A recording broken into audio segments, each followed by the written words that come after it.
पालदी येथील घटनेच्या पार्श्वभूमीवर आज जिल्हाधिकारी आयुष प्रसाद यांच्या उपस्थितीमध्ये पालदी पोलीस ठाण्याच्या आवारामध्ये या ठिकाणी शांतता समितीची बैठक पार पडली। त्यामध्ये कोणत्या विषयांवर चर्चा झाली आणि नेमकं संचारबंदी जी लागू करण्यात आली आहे त्याबद्दल काय निर्णय झाला यावर बोलण्यासाठी आपल्यासोबत स्वतः आयुष प्रसाद सर आहेत। काय सांगणार सर, आज शांतता समितीची बैठक झालेली आहे, काय काय नेमके मुद्दे या ठिकाणी चर्चेला आलेत? शांतता समितीची बैठक व्यवस्थितपणे पार पडली। आपल्याकडे जो घटना 31 डिसेंबरची रात्री जो झाली होती त्याच्यामध्ये ताबडतोब आपण त्याच्यामध्ये रिस्पॉन्स दिला होता। जो परिस्थिती होती ते काही मिनिटांनी आपण कंट्रोलमध्ये आणला होता आणि त्या घटनेला पुढे आपल्याला जाऊ दिलं नाही, या गोष्टी लक्षात घ्या।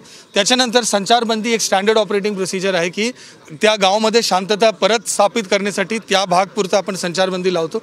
या जो 2 गाव आहेत त्या गावठाण क्षेत्रामध्ये आपण संचारबंदी लावली होती।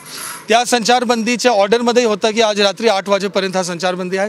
त्या संचारबंदी लावल्यानंतर आपण इन्शुअर केलं की आपण विभिन्न सामाजिक घटकांशी आपण संपर्क साधला। ते पोलिसांनी गुन्हा दाखल केला, त्याची चौकशी केली, काही लोकांना अटक केला, एव्हिडन्स कलेक्ट केला, पंचनामे पूर्ण केले आणि प्रत्येकानं विश्वासात घेऊन आणि लोकांनी या शांतता समितीची बैठक त्या शेवटचा घटक असतो त्याच्यामध्ये लोकांची जो काही सूचना आहे लोकांनी समाधान पण व्यक्त केलं की सगळे कारवाई झालेली आहे। आणि आत्ता जो शेवटचा जो गोष्टी होता की लोकांना विश्वासात घेऊन या ठिकाणी म्हणजे गावामध्ये एक प्रकारे हे करायचे आहे, त्याच्याबद्दल व्यवस्थित एक सकारात्मक चर्चा झाली। आपण पण ऐकलं असेल, व्यवस्थित सकारात्मक आणि अत्यंत शांतता पद्धतीमध्ये चर्चा झाली आणि मला विश्वास आहे की या गावामध्ये शांतता या पुढे राहणार आहे। संचारबंदीबद्दलचा जो निर्णय होता आज रात्री 8 वाजेपर्यंत संचारबंदी या ठिकाणी होती, तर ती उठवण्यात आली आहे का शिथिल करण्यात येणार आहे का? ते आदेशमध्ये होतं की 8 वाजेपर्यंत आहे, ते स्वतः 8 वाजता लॅप्स होणार आहे। तो काय या ठिकाणी जे नुकसान झालं होतं त्या नुकसान संदर्भात जे नुकसानग्रस्त आहेत त्यांना मदती संदर्भातले कशा पद्धतीची प्रक्रिया असणार? याच्यामध्ये मी गावाला आवाहन केलं आहे की गावाने एकत्र यावं, बिकॉज याच्यामध्ये सगळे म्हणजे तुम्ही पाहिलेलं आहे ते नुकसान ज्यांचं झालं त्याच्यामध्ये म्हणजे सगळे धर्म जातीचे लोक आहे। तो माझी जरा वेळी आव्हान आहे की गावाने एकत्र यावं, बट फिर भी बॉम्बे पोलीस ॲक्ट 51 सेक्शन खाली जो काही तरतूद आहे त्याच्यामध्ये पण आपण पुढे शासनाकडे प्रस्ताव पाठवला।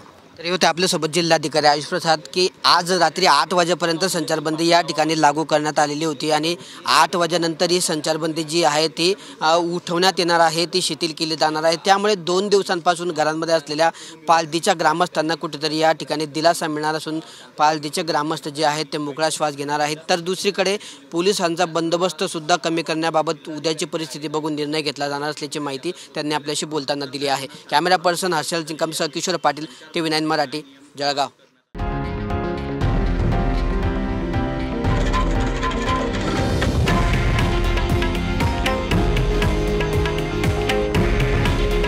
हे आहे देशातील नंबर 1 न्यूज नेटवर्क आणि आपण पाहत आहात TV9 मराठी। काळजी तुमची, हित महाराष्ट्राचं।